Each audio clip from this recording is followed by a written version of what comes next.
In the span of one generation, the Northeast Metro community of Vadnais Heights has transformed itself, growing to add new businesses, retail, and homes. Hello, I'm Kevin Berger. Joining me today to talk about the dynamic direction of the community is its somewhat new mayor, Bob Fletcher. You were elected a little over a year ago. Yes, thanks for having me. Appreciate it. Many people may remember you, Bob Fletcher, from your many years as Ramsey County Sheriff. Why did you move out of your career in law enforcement into the work of being a mayor? I think it's just a chance to contribute in a different way, some different challenges and opportunities, and it's a great town. I mean, I always say Vadnais Heights is where the city meets the outdoors. We have an unbelievable lake and trail system there, a thriving business community with 35E coming right through our town on County Road E and Highway 96. The second lowest property tax rate per capita in the metro area. So it's a great community, and it's a fun job to be able to work in Vadnais Heights. So why did I switch? Mostly because I wanted to make a difference, but also because I wanted to have some fun.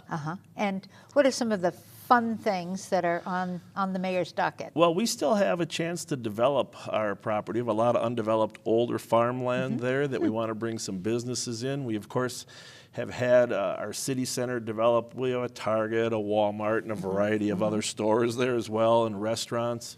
But we have a growing number of hotels.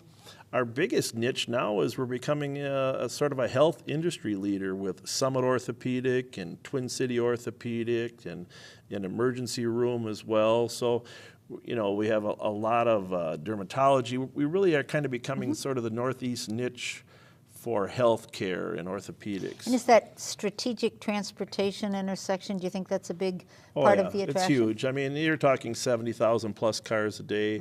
A lot of people from Forest Lake will drive in. Hugo will drive into our town. People from St. Paul will drive out to our community. So, you know, we're just north of 694 and 35 there, a very strategic intersection.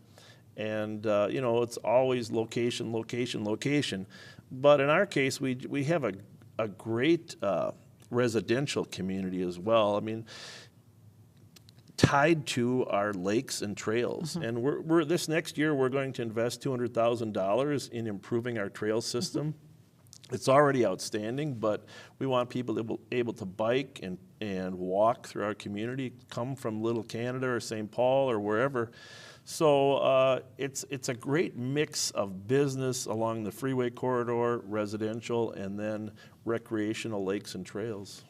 Now, when you're not busy with your duties as mayor, you continue to be really engaged with communities, with diverse communities. I know that you've worked with some of our new populations in the past. How are you occupying yourself with that right now? Well, I think we all ought to be giving back in some way. When I was in charge of the St. Paul Police Juvenile Unit in 1990, we had a number of Hmong immigrants that were having difficulty raising their children. The kids were joining gangs, and they really didn't know how to parent in the American style. And so I worked very closely with the Hmong community then, General Vang Pao and Dr. Yang Dao, Li Pao Zhang, to develop strategies to help kids succeed. And whether that was reading programs and tutoring programs after school at the McDonough and Mount Airy housing projects, swimming programs. It was kind of funny because the pool in St. Paul near Central High School was hardly ever used, so we started transporting Hmong kids over there to learn how to swim. Got to know how to swim in Minnesota. And some of them were drowning when they were fishing in Lake Fayette and Lake Como.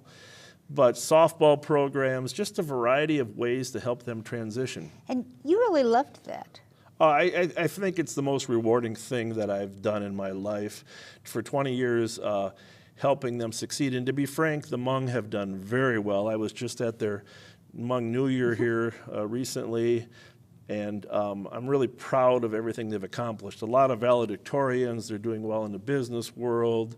A lot of them at the farmers market that I see that are just doing well. So that's been a very exciting experience. But when General Vang Pao died in 2010, he was really the leader of the 18 Clan Council. He was their military leader in Laos, in Longcheng. I went to his funeral in Fresno, and I remember looking out over this convention center thinking, you know, the Hmong have done really well. It's time to move on to working with a different immigrant community. And I would never have left General Vang Pao and not continue to help, but since he passed away, I thought now's the time. And so I came back to my office and I began reaching out to Somali community leaders, the next immigrant wave, and saying, how can I help? What can we do to help transition Somali kids to American life, and what can we do to help Somali parents understand American systems and cultures? And so the step one has always been educating the white community on the true history and culture of the Somali community. And what do we need to know? Well, that we might not? We need to know that, first of all, this is the same way for the Hmong. When we educated all the police officers, the reason the Hmong came here is because of our intervention in Southeast Asia. Meaning the U.S. military. The U.S. military and in Vietnam and in Laos, and they were forced as refugees out of their country after we left the country in 1975. The Somalis are the same situation. We went there to try to help in 1991, but when several of our special task force members were killed, we left there shortly thereafter, and they had 25 years of civil war, which different clans were killing each other. We had stabilized the country, but we decided that we didn't want to risk any more American soldiers. So consequently, many of them left, went to refugee camps in Kenya and Ethiopia, and over time have migrated to America. But it never would have happened had there been a stable Somalia. Somalis didn't want to leave Somalia. They had to leave to survive, to keep their kids alive because of what was happening. So right now I know that there's a huge concern that some of the younger people are very vulnerable to the message of terrorism. Are you engaged in trying to do the defensive work? I'm very involved in that area, and I can tell you that the stress factors on children in the Somali community are no different than they were in the Hmong community, or for that matter in other parts of America. If a child does poorly in school, loses self-esteem as he gets older, and can't succeed in the job world and social world, they're going to look for alternatives. In the Hmong community, it became gangs. They began joining gangs. Cobras, White Tigers, TMC. In the Somali community, gangs have been a concern, but other kids have chosen to fulfill their self-esteem needs by being part of jihad. It really is their goal to have some sense of self-esteem and identity. It's a small number, but since we have 80,000 or so Somalis here in Minnesota, a small number can have a significant impact. And so, you know, we have to do what we can to help those kids transition, break the reasons for that they're going. And then part of it's the push factors of American culture, the sense of isolation that they feel. But the other thing is that they're being marketed through the internet and through other leaders in the community that the only way they can make something good of their life is to reject America. The narrative that they're hearing is that America doesn't care about them. Come to Syria, come to Somalia, and help us establish a new caliphate.